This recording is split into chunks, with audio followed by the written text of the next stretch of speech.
I'm about to work a little bit of landscaping magic as I turn back time on this front lawn. My name is Carson Arthur, and with the help of the Green Force team, we're about to replace all of this grass with a historically accurate garden in front of this heritage home. But this isn't just an old house. This is Parham House, a palliative care residential hospice.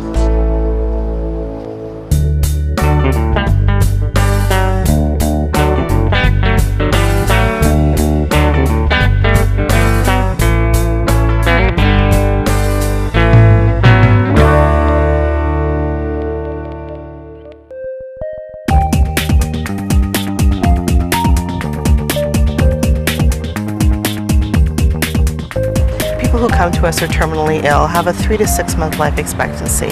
So they're dealing with a lot of end-of-life issues. The front of the house, it's just always been a mess. So we need it to be made better. It's been lacking, kind of boring, just a plain grass front. It has very little character, has a lot of weeds. There have been difficulties with trying to grow grass there. It's not reflective of the things that are going on inside the house, the spirit of the house. So we're hoping that Green Force will help us bring some of that outside. Let's go talk about your front yard. So what would you actually like to see out here? I mean, what do your residents need? Well, people come out here to sit and reflect and think, out on this particular space right here. Oh yeah, we gotta do better than that. All right, let's talk about this area out front. Flat, we have 2 pots. Very wonderfully placed flower pots, but yes. And nothing else.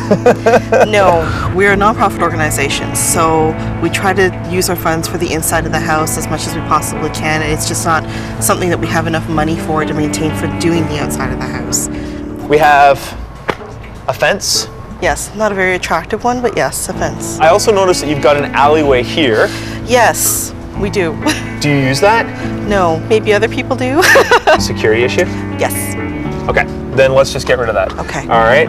Other than that, I'm guessing because this is a heritage home, I have to meet some requirements. Yes. It has to be fairly historically accurate. Mm-hmm. This building has definitely got a lot of character, so this space is going to have to as well. Thank you very much. You're welcome.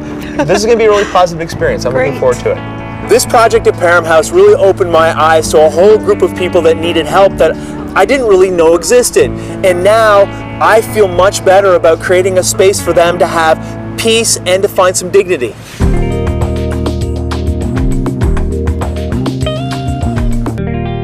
So that's the space. That's really green. Wow. It's a lot of plants. The plant material is actually what's going to set the stage for this particular space. What I'm going to create for you is a formal garden. Formal in this case means a lot of hedges. Okay. The hedges are actually not bad, and I love working with them, especially boxwood, because it's a very easy plant to look after. It's green, it looks good all year round, but we're going to be putting a lot in. We're actually talking about thousands of plants in this space. Thousands. Yeah. When it comes to designing a garden for Parham House, I need to create something that's in keeping with the history of the building. And for me, that means a formal design. Now, the French call this style of garden a parterre. The English call it a knot garden, but it's basically the same thing. It's a series of low hedges around different areas of interest. A famous landscaper once said to me that parterres are basically like paragraphs, where the horizontal elements are the punctuation that tells the story, and the vertical elements are the exclamation points. And I think that's a perfect analogy, especially considering that once I'm done this space, it's going to have a lot to say. I'm going to be using things like roses and lavender. I really want to enhance the time that you spend in the garden, and those scents will kind of drift through and really make it pleasurable to be out there. That'll be really nice. To break up the straight lines a little bit though, I'm going to go with some verticals this way, which have point. So your angles will come out this way, and then you'll have peaks of interest throughout the entire space. It'll make a lovely impression when you're walking up the walkway. Absolutely. What is that? Now you asked for seating. Yes. I have 2 benches here. The benches face out into the street area. What's all this going on the side here? How do you feel about mirrors? In magic shows, great. Well, we are going to be creating a little garden magic today for you. Okay. I'm going to be using mirrors to help hide the neighbor's building and their fence. Wow. But I'm going to be framing the mirrors in wood. That's a lovely warm color for that then. Well, it is, and I think it plays up nicely on the colors of the house too. You know, people will appreciate having a space where they can reflect and talk and think. And as long as you're happy with it and happy with the design as I've presented it to you, we can pretty much go ahead and start breaking ground. Please start. That sounds wonderful. Looks like it's a lot of work. So it'll be interesting to see how that all comes together.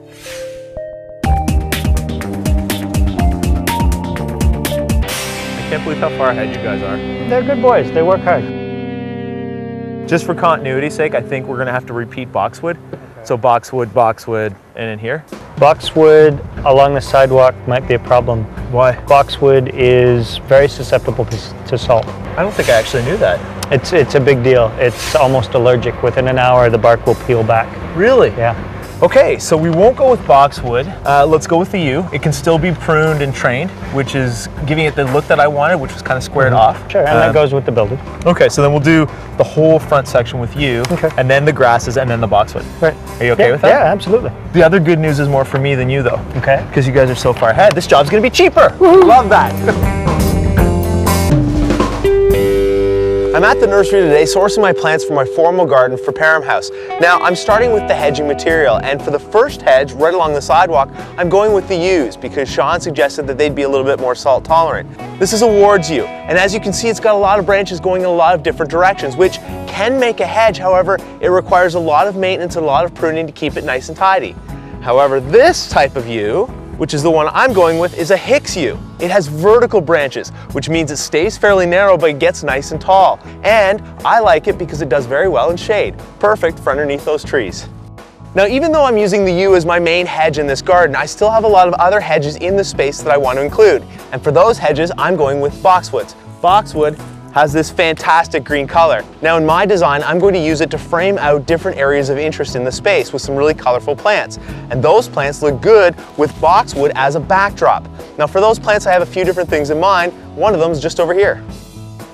Because I want 4 seasons of interest in this garden, I'm going with a specific type of perennial. Now these are sedum, and the reason I've selected sedum is because they bloom at the end of summer. In fact, this giant flower head here will be covered in bright pink flowers, kind of like that there. So not only am I extending my color in the garden, I'm also going to use these in a very tight clump, which gives me an intense focal point, ideal for a formal garden.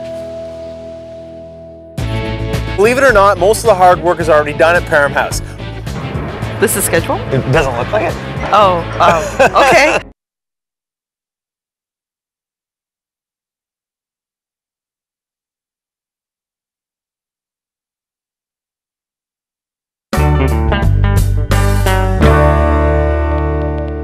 The Green Forest team is helping out Parham House, a palliative care hospice located in a heritage home in Toronto. I'm redesigning their front yard to better reflect this Victorian building, which means getting rid of all the weedy grass and the old concrete path, and replacing them both with a formal garden suitable for reflection. So the first thing up is to find the right bench seating for this space. I'm sourcing the benches today for Parham House. Now this particular bench is made out of cast aluminum, which has a lot of pros and cons. It's lightweight and it doesn't rust, which is a good thing.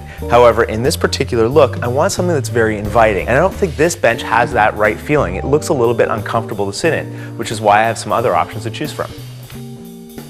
Well, this is definitely a more comfortable option than the cast aluminum, but it's not quite the right look that I'm going for. Now this is resin wicker, and I like resin wicker because it's very low maintenance, and with these great outdoor cushions, it can basically handle rain or shine and still look good pretty much all year long. However, I find that resin wicker gives a more casual look, and because we're designing for a heritage home, this isn't quite right. I need something slightly more formal, and I have just the thing in mind. Ordinarily, I am very cautious about using wood furniture in a garden because it tends to be higher maintenance, but in this particular design, I'm only using 2 benches, so I think I'm keeping the work